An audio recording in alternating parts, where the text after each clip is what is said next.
The next one is about non-banking financial companies, housing finance corporations, and microfinance institutions. We have been hearing, in spite of a lot of steps which the RBI took, in spite of all the provisions that we made between the July budget and the February budget, it was felt that the NBFCs were not able to get enough resources. And particularly some NBFCs which were not very highly rated had particular difficulties in comparison to the others. So, Government of India now launches a 30,000 crore special liquidity scheme.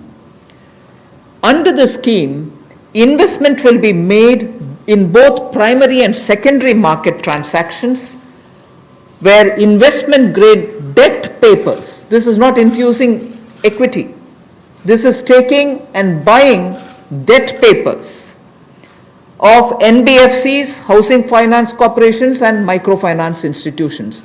And not high quality debt papers, they can be investment quality also. So this we expect will have an impact on those struggling NBFCs who need money to carry on with business. And these NBFCs are also those who have been funding MSMEs. So in order for these NBFCs to keep their network of MSMEs served, this infusion is absolutely necessary. And these securities with which you're going to buy these debt papers will be fully guaranteed by Government of India.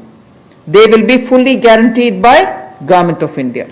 We hope that this will also bring in a lot of difference for NBFCs who have access to small and micro units, and therefore we want to ease the flow of credit through these NBFCs who have only not so good debt papers in their hands.